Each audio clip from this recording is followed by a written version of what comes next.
No sé si me escuchan bien todos.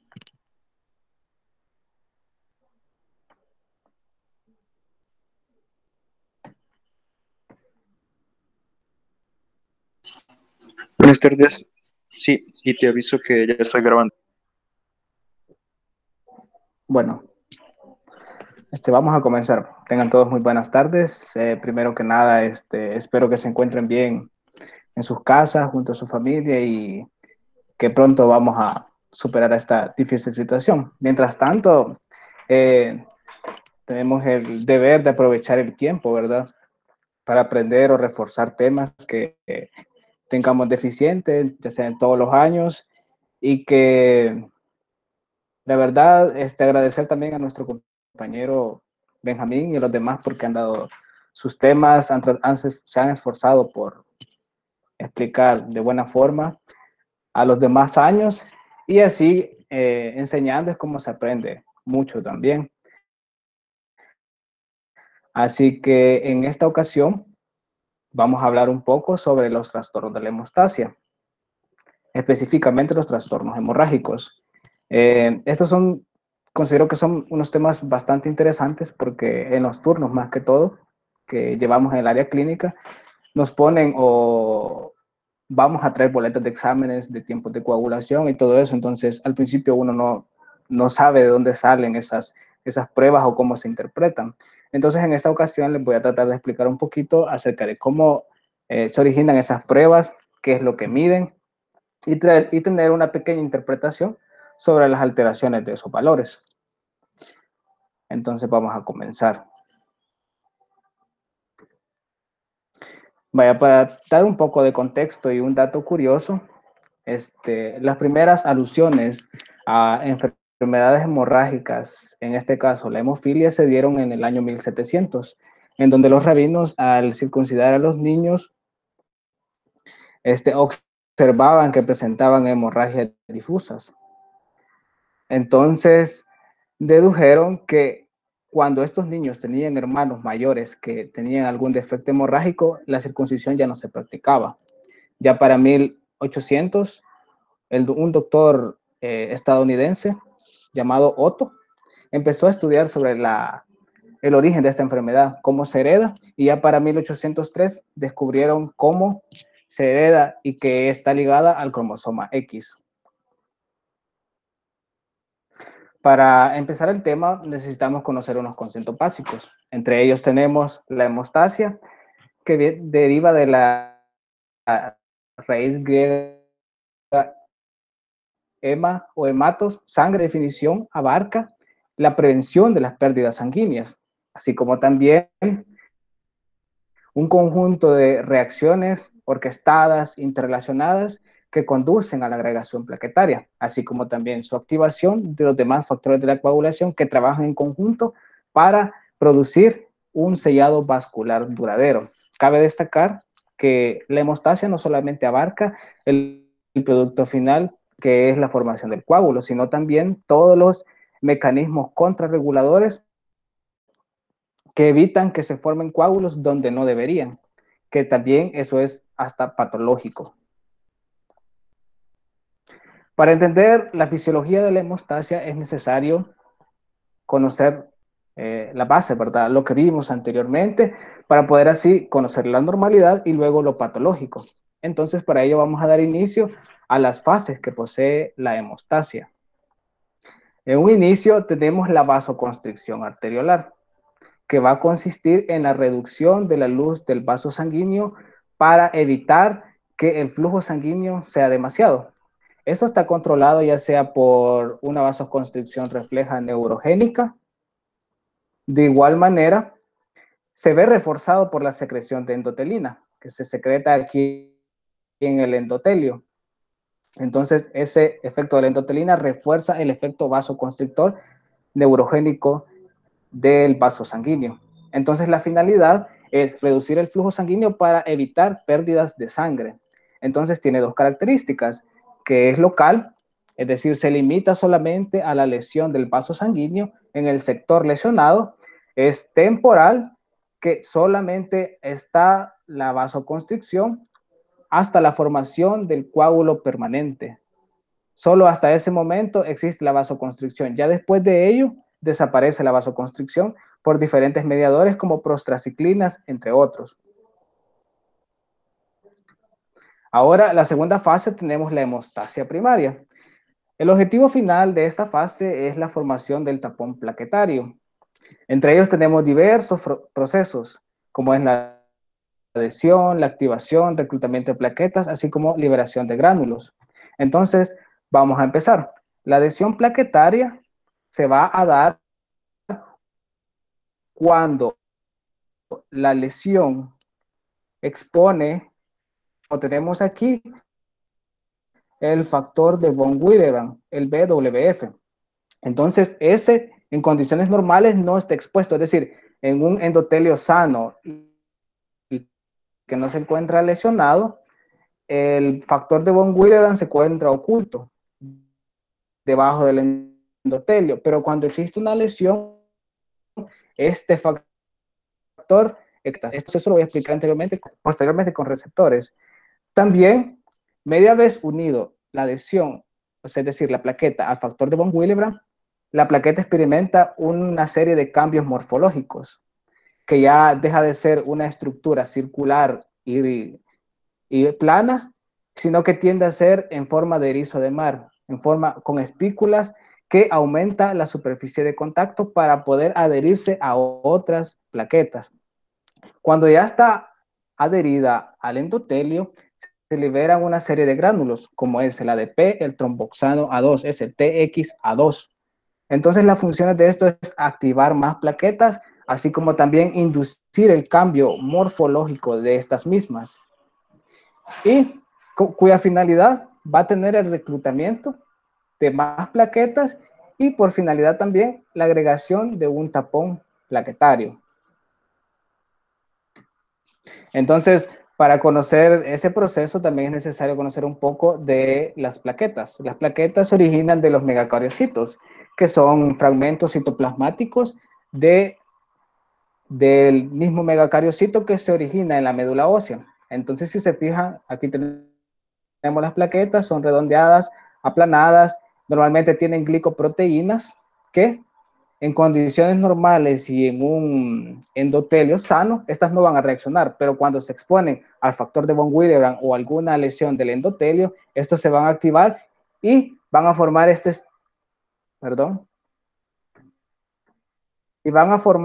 plaquetas activadas, parecidas a erizos de mar.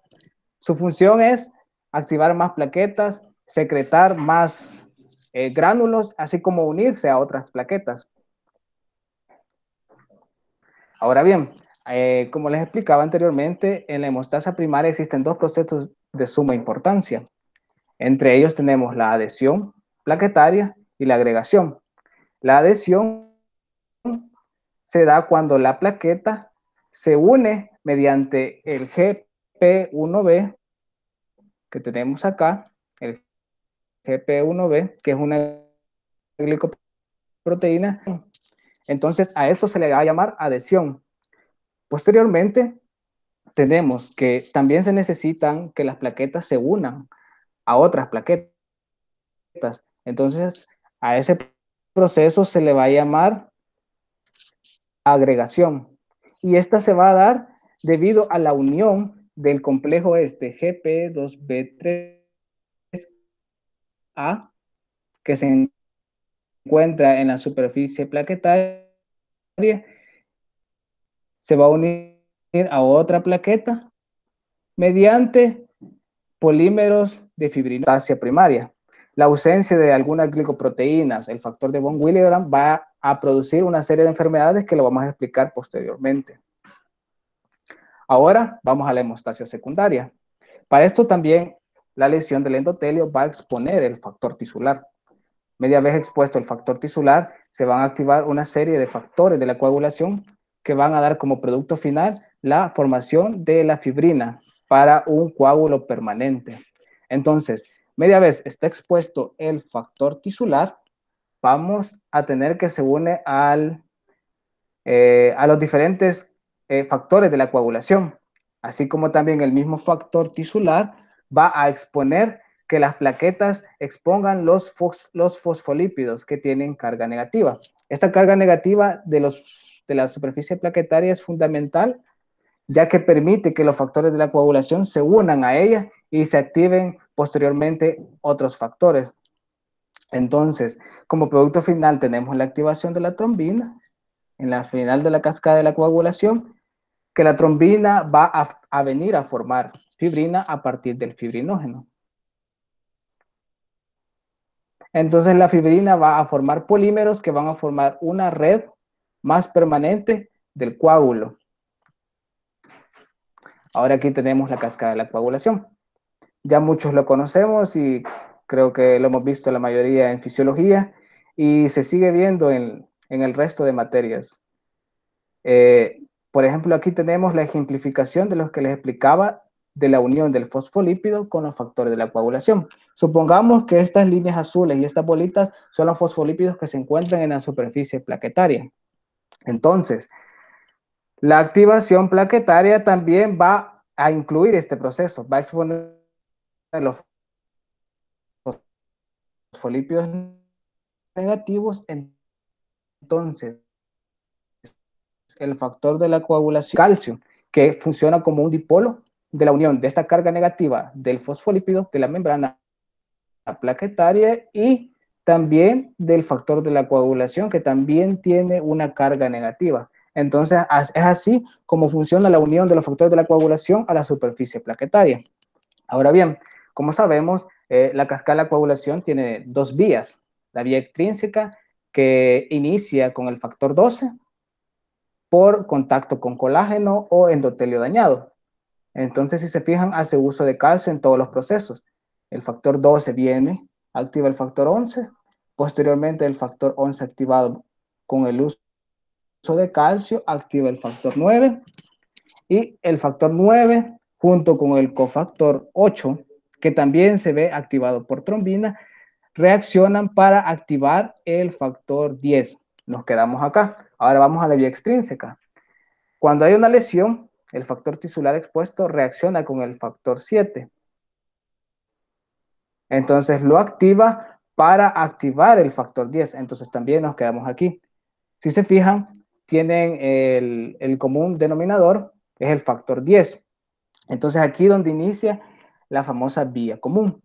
Los dos factores 10 activados llegan a reaccionar con el factor 5 o el cofactor 5, que también el cofactor 5 se ve activado por la misma trombina.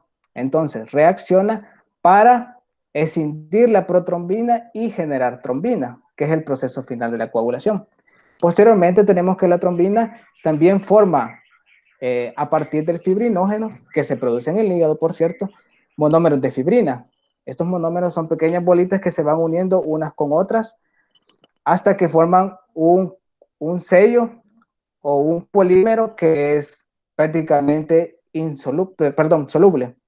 Posteriormente, con la presencia del factor 13, va a formar enlaces covalentes o enlaces cruzados de coágulo de fibrina, que lo va a hacer ya un coágulo insoluble. Aquí tenemos como una ejemplificación de los factores de la coagulación y sus sinónimos. Estos se los dejo nada más solo para que demos un pequeño repaso, ¿verdad? Vaya, con el anterior modelo de la cascada de la coagulación, que todos conocemos, también hay un modelo celular de la coagulación. El anterior modelo, el de la cascada o el clásico, presentaba una serie de deficiencias, la que los científicos hacían diversos estudios y quedaban muchas preguntas, eran que no se consideraba a la célula capaz de dirigir que la interacción de las dos vías, ¿verdad? Tampoco otorga importancia a los complejos procoagulantes y también, como nos hizo entender la cascada de la coagulación o el modelo clásico, que cualquier deficiencia de algún factor específico va a provocar siempre un trastorno hemorrágico, pero esto no siempre es así. Y esto es demostrado por este nuevo modelo. que de hecho la ausencia del factor 12 no siempre va a provocar hemorragias, sino incluso la ausencia de este va a provocar un estado protrombótico, es decir, la formación de coágulos en vasos sanguíneos que están sanos. Y el investigador de este modelo fue Maureen Hoffman en 2003, que a partir de modelos experimentales ex vivo se aproximaba a cómo pasaba en realidad dentro del cuerpo humano. Entonces lo dividieron en tres fases: la fase de iniciación, la fase de amplificación y la fase de propagación. Ojo, las dos diferencias también y utilidades es que el modelo clásico de la coagulación más que todo sirve para el diagnóstico. Es más, en los libros como la Harrison, la medicina interna de Harrison, la fisiología de Guyton, manejan todavía la cascada de la coagulación porque son prácticamente como los fundamentos para el diagnóstico. Sin embargo, como la lechita de la formación de un coágulo, la fisiología que se aproxima más a la parecida del cuerpo humano es el modelo celular de la coagulación. Entonces, vamos a tener las siguientes fases. La fase de iniciación, que va a consistir en que tenemos una célula que posee en su superficie el factor tisular. Entonces, en condiciones normales, este factor tisular no se encuentra expuesto, ¿verdad? Pero supongamos que existe una lesión, entonces expone el factor tisular y a ese se une el factor 7. El factor 7 normalmente también se encuentra en el flujo sanguíneo, pero este no reacciona con el factor tisular siempre y cuando no exista una lesión del endotelio. Y como ya suponemos aquí que hay lesión, entonces se une al factor tisular y forma el complejo 10-asa que tenemos acá. Entonces, tenemos que ese complejo 10-asa activa el factor 10 que se encuentra en el flujo sanguíneo también. Este factor 10 reacciona con el cofactor 5 para formar el complejo protrombinasa, que va a reaccionar con la protrombina que se encuentra en el flujo sanguíneo para producir trombina. De igual manera, el complejo 10-asa que tenemos aquí abajo sirve para activar el factor 9. Entonces podemos decir que los productos finales de este complejo o de estas reacciones son el factor 9 activado y la trombina. Pero cabe destacar que esta fase de iniciación tiene una regulación, que tenemos acá el inhibidor de la vía del factor tisular. Este va a reaccionar de dos formas, inhibiendo directamente el factor 10 activado o también inhibiendo el complejo 10-asa que tenemos acá. Entonces, si se fijan, si bien se produce trombina, pero esta se ve regulado por este inhibidor. Pero queda la suficiente trombina como para iniciar la siguiente fase, que vamos a verlo ahorita. Supongamos que esa trombina que sobró de los procesos reguladores viene a activar en esta fase de amplificación el factor 5.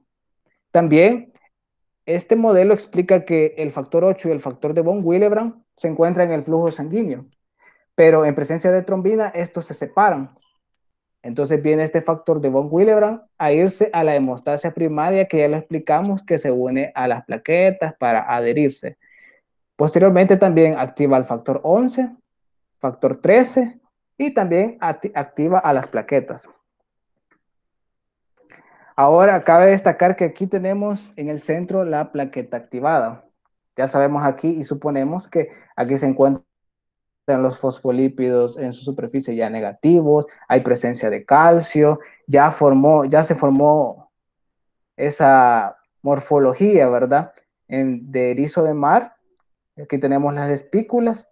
Suponemos que ya está activado y que ya está secretando gránulos, como la cascada de la coagulación que estudiamos anteriormente. Entonces, esta va a dar inicio cuando se une el factor 11 a la superficie plaquetaria. Esta superficie plaquetaria y unido al factor 11 va a producir que se active el factor 9. Este factor 9 activado va a unirse junto al cofactor 8 que tenemos acá en este círculo verde. Este complejo se va a llamar 10-asa o antihemofílico. Ojo, se va a llamar antihemofílico porque la deficiencia del factor 8 es el que provoca la hemofilia. Entonces, por eso se va a llamar antihemofílico. Este complejo va a venir a reaccionar con el factor 10 y lo va a activar. Y si se fijan, va a ser lo mismo que la fase de iniciación. Se une con el cofactor 5 ya activado para activar más trombina. Cabe destacar que aquí la trombina se produce de forma descontrolada y explosiva, porque a diferencia de la primera fase, esto no tiene inhibidores. Sin embargo, sí existen unos fisiológicos que se encuentran en el endotelio, como la proteína C, la proteína S, la antitrombina 3. Y aquí tenemos entre signos de interrogación el factor 12, la utilidad, que como dijimos anteriormente, la deficiencia de este factor no va a provocar trastornos hemorrágicos, sino más bien enfermedades protrombóticas. Ahora bien, también hay que hacer énfasis en la importancia de la vitamina K, ya que hay muchos factores de la coagulación que son dependientes de este, es decir, se forman a partir de ella. Entre ellas tenemos el factor 2, 7, 9 y 10. Pero ¿cómo se forma eso? Tenemos aquí la epóxido de vitamina K. Esta se oxida para formar hidroxiquinona, que tenemos acá. Posteriormente, esta se reduce mediante una reacción de carboxilación. Esta carboxilación eh, prácticamente reacciona con los factores de la coagulación, como es el 2, el 7, el 9 y el 10, y los activa. Y es así como ya se encuentran preparados para la formación del coágulo. Y ojo, aquí les puse la warfarina, que es la warfarina la que interviene en el proceso de oxidación del epóxido de vitamina K para formar hidroxiquinona. Entonces, si está inhibido este proceso, ya no va a haber la carboxilación y por tanto no van a haber los factores 2, 7, 9 y 10, no van a estar presentes para formar otros coágulos. Ahora tenemos aquí la cuarta fase, la estabilización y absorción del coágulo. La función de esta es la formación de un tapón permanente, pero para ello también se necesitan que las plaquetas se contraigan. Cabe destacar que las plaquetas tienen proteínas como actina y miosina que podemos encontrar en células musculares esqueléticas y células cardíacas. Entonces, son necesarias para la contracción plaquetaria y la función de la contracción plaquetaria va a ser reducir los bordes lesionados del endotelio para que reduzcan las pérdidas de sangre. Entonces se van a contraer y se va a reducir el tamaño del coágulo. Pero también hay otros procesos que limitan la formación del coágulo que lo voy a explicar posteriormente. También se reabsorbe y repara el tejido, porque ojo, la trombina también sirve para la generación de factores de crecimiento que promueven la generación de nuevo endotelio, así como también la cicatrización adecuada. Con la reabsorción se busca reducir el tamaño del coágulo por pérdidas de líquido o plasma que se encuentra dentro del coágulo permanente, así como también se van al flujo sanguíneo otras células que no son necesarias. Es por ello que también se reduce el coágulo.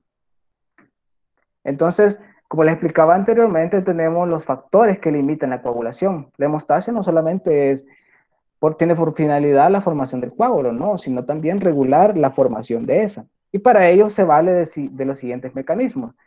El mismo torrente sanguíneo provoca que se evite la formación de nuevos coágulos. ¿De qué manera? Debido a que ya se redujo la vasoconstricción arteriolar que les dije que era temporal, entonces aumenta el flujo sanguíneo y el flujo sanguíneo barre factores de la coagulación que se encuentran suspendidos sobre el coágulo. Entonces, son llevados a otro lugar del cuerpo, pero ya no funcionan de la misma manera. De igual manera, el endotelio tiene efectos anticoagulantes que en la siguiente diapositiva les voy a explicar el esquema de sus mecanismos. Y aquí tenemos la presencia de la cascada fibrinolítica en dos componentes, los que promueven la fibrinólisis, es decir, la destrucción del coágulo, y los que detienen esa destrucción. Aquí tengo encerrado en rojo los que promueven y los que detienen en verde. Ahora bien, uno de los que promueven es el activador del plasminógeno tisular. Aquí tenemos el plasminógeno, este cilindro rojo, que al reaccionar con este activador va a formar plasmina. La plasmina va a destruir los coágulos o la fibrina que se encuentra sobreabundante. Entonces va a producir los PDF, que no es como los documentos que leemos en la computadora, sino productos de degradación de fibrina. Y uno de ellos es el dímero D. Ahora bien, aquí tenemos también la plasmina libre, que se encarga de degradar otros coágulos de fibrina, que son estas rayitas celestes. Hay otros, el otro componente es el que detiene esa fibrinólisis. Tenemos el inhibidor entonces del plasminógeno tisular. Es decir, ya no va a activar el plasminógeno y por tanto ya no va a formar más plasmina. Y también tenemos otro que se encuentra suspendido en el flujo sanguíneo, que es la alfa-2 antiplasmina, que va a inhibir la plasmina que se encuentra libre y por tanto tampoco va a disolver los coágulos o mallas de fibrina que se encuentran en el coágulo. Aquí también tenemos la principal función del endotelio, que si se fijan, los efectos procoagulantes y anticoagulantes tienen mucho que ver el medio circundante, no solamente el tejido lesionado, sino también el endotelio sano juega un papel sumamente importante. Y aquí tenemos prácticamente dos efectos muy importantes que provoca el endotelio. En rojo les he señalado los efectos que inhiben las plaquetas y en azul, en recuadros azules, los efectos anticoagulantes. Vamos a empezar con los efectos inhibidores de plaquetas. Entre ellos tenemos las prostaglandinas y el óxido nítrico. Esto es lo que van a permitir es reducir la vasoconstricción arteriolar, así como también evitar la función del tromboxano A2, que como les dije anteriormente, el tromboxano A2 sirve para activar muchas más plaquetas. Entonces, si se inhibe ese proceso, ya va a haber poca agregación plaquetaria. Cabe destacar también que la famosa aspirina evita la formación de tromboxano A2 y por tanto va a inhibir la agregación plaquetaria. Vamos ahora a empezar con los efectos anticoagulantes. Como tenemos acá, las moléculas similares a heparina. Le pongo aquí la heparina porque también es un medicamento anticoagulante. Entonces, aquí actúa en este receptor que es el de antitrombina 3. Al reaccionar con la antitrombina 3, va a inactivar la trombina o el factor 2 activado, pero también puede inactivar el factor 9 y el factor 10, que pertenecen a la vía intrínseca. Posteriormente también tenemos la formación de trombomodulina, que va a reaccionar con proteína C, la proteína C con proteína S, y va a activar los cofactores 5 y 8. También tenemos, como les mencioné en el modelo celular de la coagulación, el complejo que inactiva el factor tisular o el inhibidor del factor tisular. También juega un papel importante de anticoagulantes. Ahora que ya vimos todo lo normal, vamos a empezar con los trastornos de hemostasia. Específicamente, y la que nos incumbe en esta ocasión, son los trastornos hemorrágicos. En otra ocasión les vamos a explicar los trombóticos, pero en esta ocasión son únicamente los hemorrágicos. Entonces, con estos trastornos hemorrágicos se dividen en alteraciones de la hemostasia primaria, alteración de la hemostasia secundaria y alteración de vasos pequeños. Por eso la importancia de conocer cada una de las fases de la hemostasia. También se suelen clasificar como trastornos adquiridos y trastornos hereditarios. Y ahora aquí tenemos una pequeña definición de hemorragia para entender un poco sobre qué consisten estos trastornos, que es la extravasación de sangre del lecho vascular. Aquí tenemos enlistado los trastornos hemorrágicos y vamos a dar inicio con las alteraciones de la hemostasia primaria. Entonces, como sabemos, el papel de las plaquetas en la hemostasia primaria es fundamental.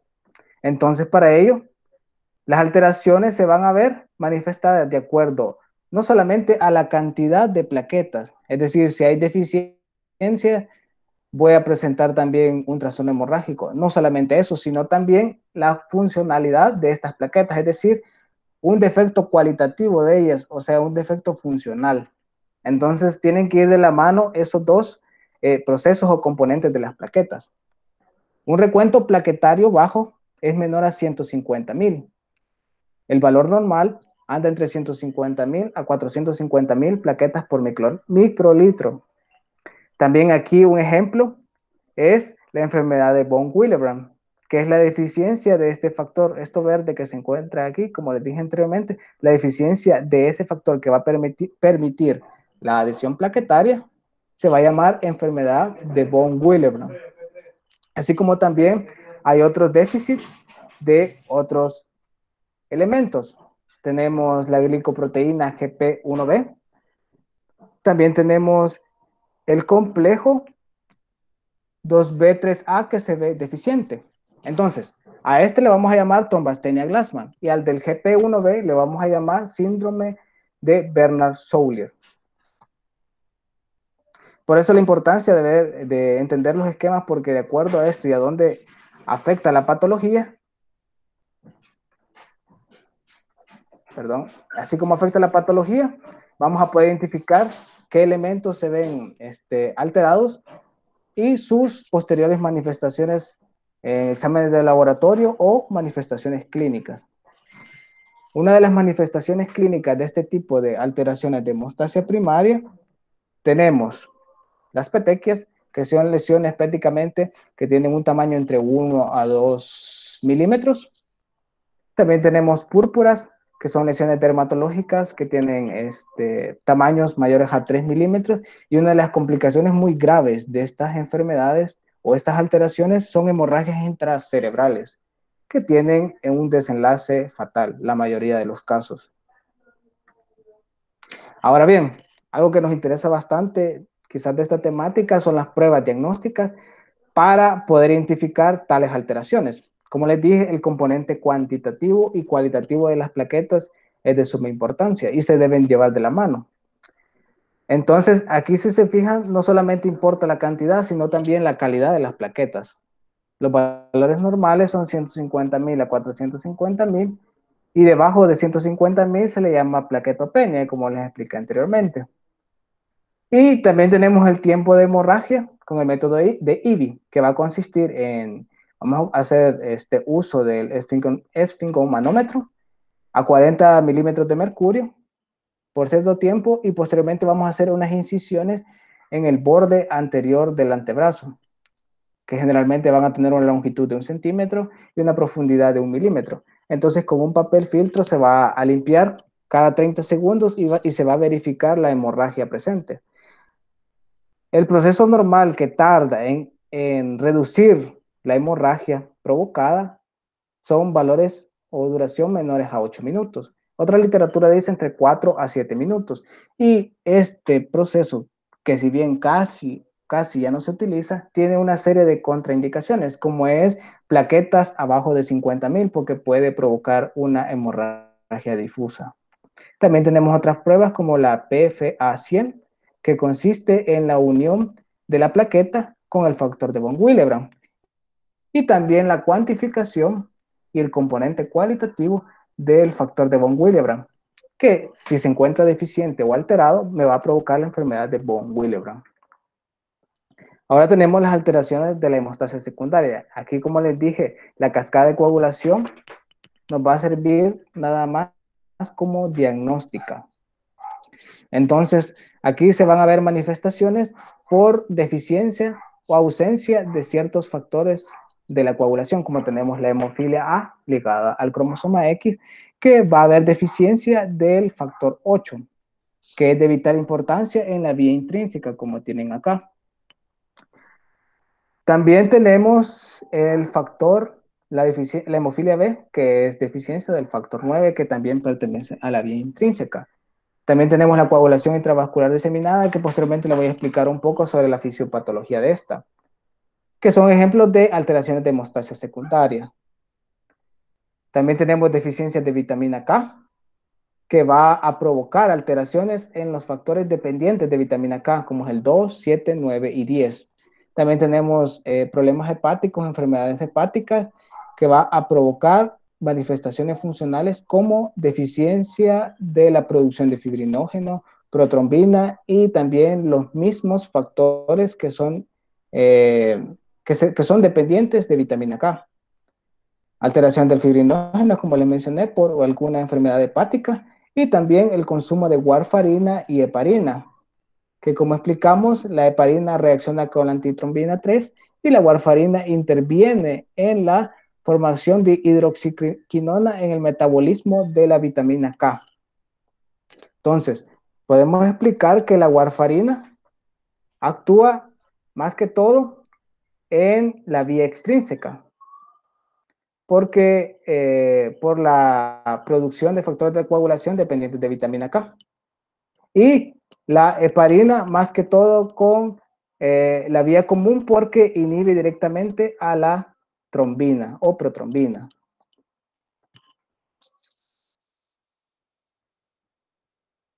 Aquí tenemos las manifestaciones clínicas de este tipo de alteraciones. Tenemos los hematomas, que son prácticamente lesiones por extravasación sanguínea, en la que a diferencia de las equimosis, que lo vamos a ver posteriormente, estas tienden a formar tumoraciones, es decir, se puede palpar la acumulación sanguínea. Estos son los hematomas. También tenemos hemartrosis, que es la acumulación de sangre en las articulaciones. Y también otra manifestación es que durante traumatismos, es decir, caídas, golpes, heridas, cirugías, hay una hemorragia difusa. Ahora, las pruebas diagnósticas que también son muy importantes para el diagnóstico de este tipo de enfermedades, tenemos el tiempo de protrombina, que prácticamente su función es medir las deficiencias de la vía extrínseca. Tenemos aquí el factor 7, que es el principal y el único de la vía extrínseca. También mide la vía común, como es el factor 10, 5 y la protrombina y el fibrinógeno. Su valor normal anda entre 11 a 15 segundos y se va a ver alterado, como le mencioné anteriormente, por el consumo de warfarina, que va a alterar en el metabolismo de la vitamina K, así como también deficiencias nutricionales de vitamina K y enfermedades hepáticas, debido a que el hígado es el productor del fibrinógeno. Entonces, por tanto, se va a ver alterada. Tenemos el índice, el radio internacional, que va a su función principal es la medición del tiempo de protrombina. Es decir, aquí se va a utilizar. ¿Y cuál es la funcionalidad? La funcionalidad de esto, o la utilidad de este INR, es el tratamiento con anticoagulantes orales. Es decir, se va a controlar el tratamiento de estos medicamentos mediante el INR. Los valores normales es de 0.9 a 1.3. Y se va a ver alterado por tratamientos con warfarina, que se van a encontrar valores entre 2 a 3, así como el tratamiento con anticoagulantes orales. ¿Y cómo se va a calcular? Prácticamente es el tiempo de protrombina que obtuvimos del paciente entre el valor normal, que sería de 0.9 a 1.3, y se va a elevar a un valor comparado de factor tisular que se ocupa como reactante en el laboratorio, comparado con uno a nivel internacional. Entonces, para seguir, también vamos a tener el tiempo de tromboplastina parcial activada, cuyas deficiencias mide los valores o factores de la vía intrínseca, como es el 9, el 11, y también de la vía común, el 10, el 5 y el fibrinógeno. Entonces, los valores normales van a ser entre 25 a 35 segundos. Y se va a ver alterada por el tratamiento con heparinas y inhibidores directos del factor 10, que también pertenecen a la Buenas vía noches, común. buenas noches, ¿todo bien?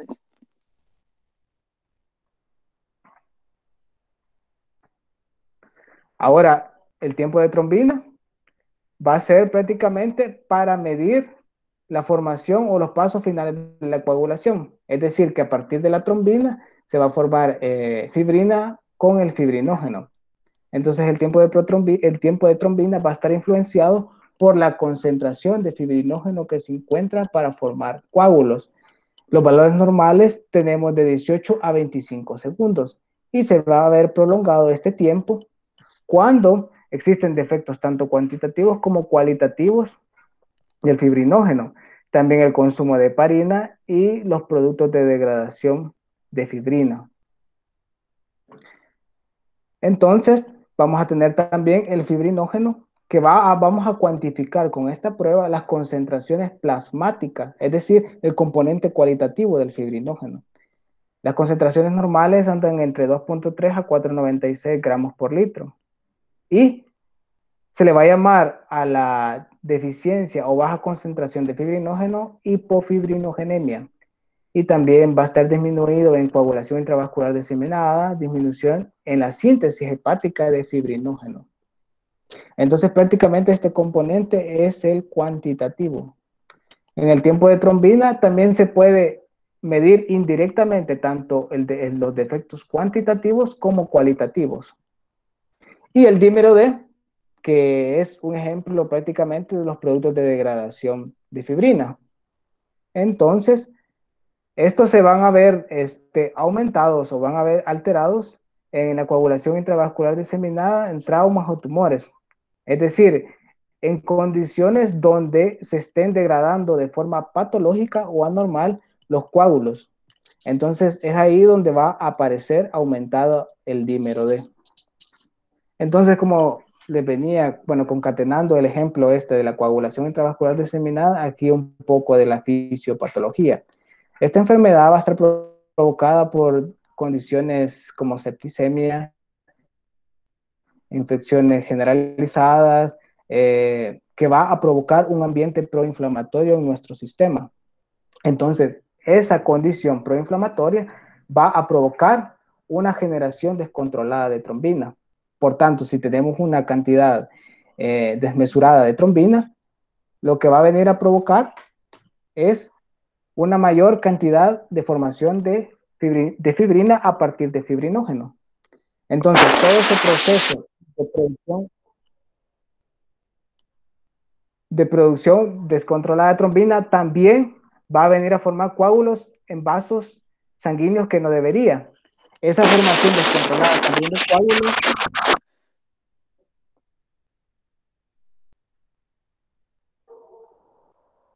esa formación descontrolada de coágulos va a consumir una serie de plaquetas, es decir, va a reducir la cantidad de plaquetas, así como también va a consumir factores de la coagulación que se encuentran circulando en el plasma o en la sangre.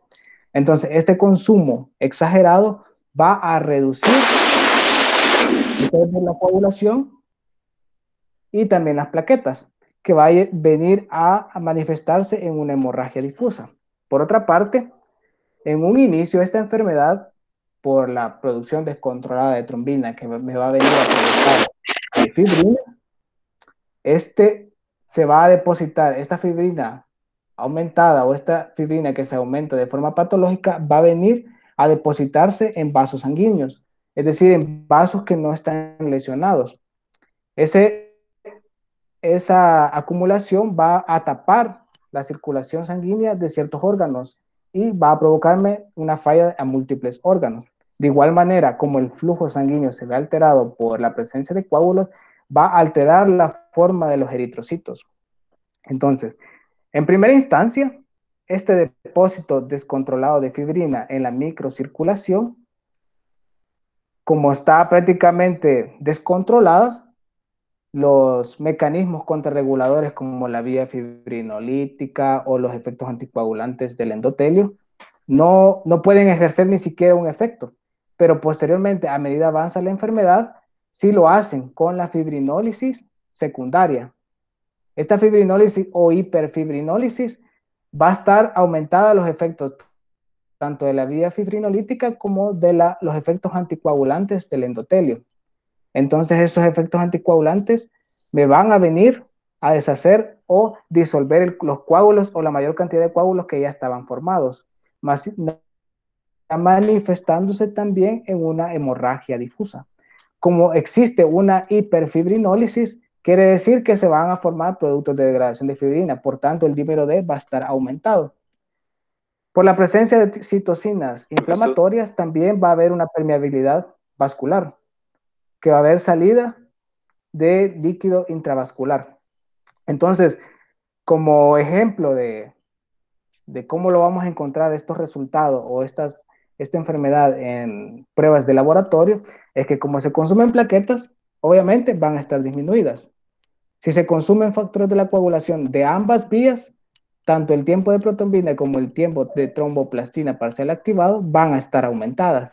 El dímero D también va a estar aumentada porque se están degradando unas grandes cantidades de coágulos de fibrina. Por eso el dímero D va a estar aumentado. Y como al principio les dije que se va a estar formando una cantidad desmesurada de trombina y que va a llevar consigo a la formación de fibrinógeno, entonces se consume también fibrinógeno y va a verse disminuido en las pruebas de laboratorio.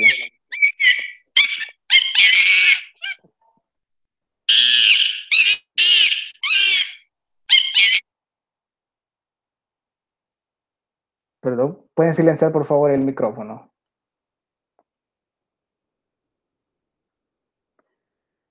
Bueno, vamos a continuar. Aquí tenemos unos ejemplos es una tabla de la medicina interna de Harrison, donde ejemplifica que la deficiencia de ciertos factores se ve alterados en las diferentes pruebas de laboratorio que ya estudiamos.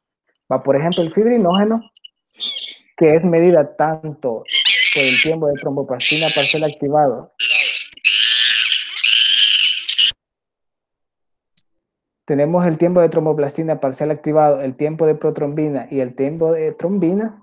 Entonces, todas estas pruebas miden el fibrinógeno, como lo vimos anteriormente. Por tanto, si hay deficiencia del fibrinógeno, va a estar prolongada en las tres pruebas. ¿De acuerdo? Va a estar prolongada, porque los tres miden la presencia de fibrinógeno. De igual manera tenemos la protrombina o el factor 2, que es el producto final de la cascada de la coagulación. Sin embargo, como es el producto final, se va a ver prolongada tanto en la tromboplastina parcial activado en tiempo de protrombina. Sí, sí. Entonces, el tiempo de trombina va a estar normal porque recordar que el tiempo de trombina solamente mide el fibrinógeno. Esa es su única función. Y como la protrombina no tiene nada que ver con ello, entonces no se ve alterado. Tenemos el factor 5, que es perteneciente a la vía común. Por tanto, tenemos estas dos pruebas, el de tromboplastina parcial y el tiempo de protrombina, que también miden la vía común, por tanto, también se van a ver alteradas. No así el tiempo de trombina. El factor 7, que es propio de la vía extrínseca, lo que va a venir a provocar es una alteración del tiempo de protrombina, nada más, porque es propio de la vía intrínseca. Quiero ver, y aquí el tiempo de tromboplastina parcial activado tampoco se va a alterar, el tiempo de trombina tampoco. El factor 8, que es propio de la vía extrínseca, se va a ver alterado solamente el tiempo de tromboplastina parcial activado, no así el tiempo de protrombina ni tampoco el tiempo de trombina. También tenemos el factor 9, que pertenece a la vía extrínseca, que solamente se va a ver alterado en el tiempo de tromboplastina parcial activado. El tiempo de protrombina se encuentra normal, así como el tiempo de trombina. Y de igual manera, estos dos factores que también pertenecen a la vía extrínseca se van a ver alterados en el tiempo de tromboplastina parcial activado.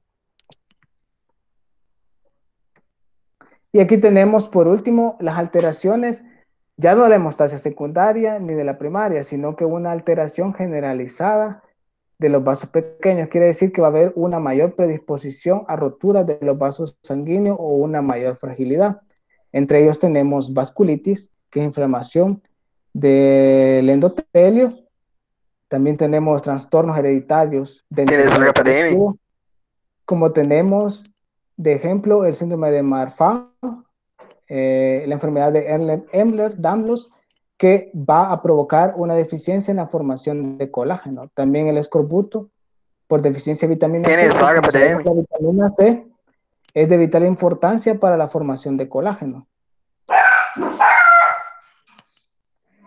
De igual manera tenemos la púrpura senil, que va a consistir en un aumento de la fragilidad de los vasos sanguíneos debido al aumento de la edad. A medida que vamos avanzando en la edad, los vasos sanguíneos se vuelven más y más frágiles, lo que va a provocar el aparecimiento de púrpura, que son lesiones que ya vimos anteriormente. También el síndrome de Cushing y el tratamiento con glucocorticoides se van a presentar debido a que estas enfermedades, esta enfermedad o el uso de estos tratamientos va a venir a reducir el grosor del tejido conectivo o colágeno. Por tanto, las va a ser más frágiles y va a tender la persona a presentar hemorragias. Algunas de las manifestaciones clínicas, por ejemplo, en Ehlers-Danlos o el síndrome de Marfan, tenemos epistaxis. También tenemos equimosis, que a diferencia de los hematomas, las equimosis no provocan, no son lesiones palpables, solamente se pueden observar el cambio de coloración de la lesión. También tenemos, pueden apagar los micrófonos, por favor.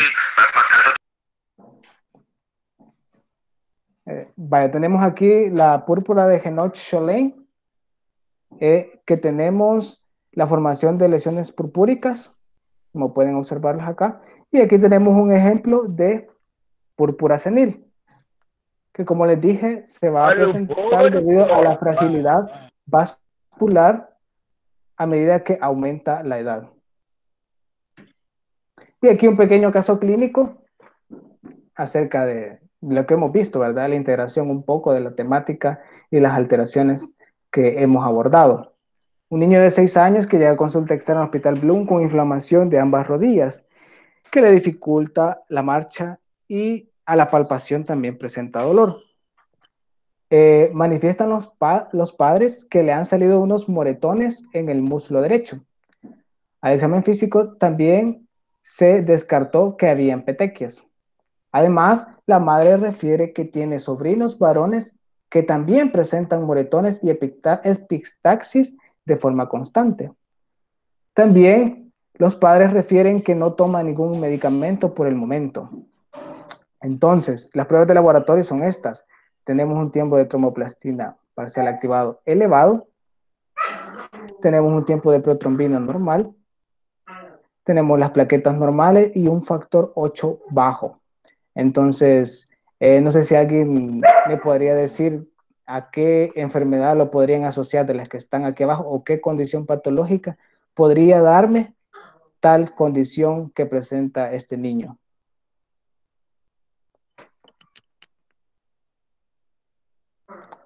¿Alguien que...? Hemofilia tipo A. Sí, así es, la hemofilia tipo A. Como sabemos, podemos identificar el componente. Podemos identificar el componente hereditario, es decir, ella tenía sobrinos que poseían la enfermedad y eran varones. Y como está ligado al cromosoma X, la mayoría de los casos solamente se presenta en niños o personas que son varones, porque es el único cromosoma X en la que está presente esa condición. Y el factor 8, que es específico de esa enfermedad, la deficiencia de ese factor. Y eso sería todo. Pues muchas gracias por su atención. No sé si tienen alguna duda o una duda que tengan para resolverla, o si no es así, con eso me despido.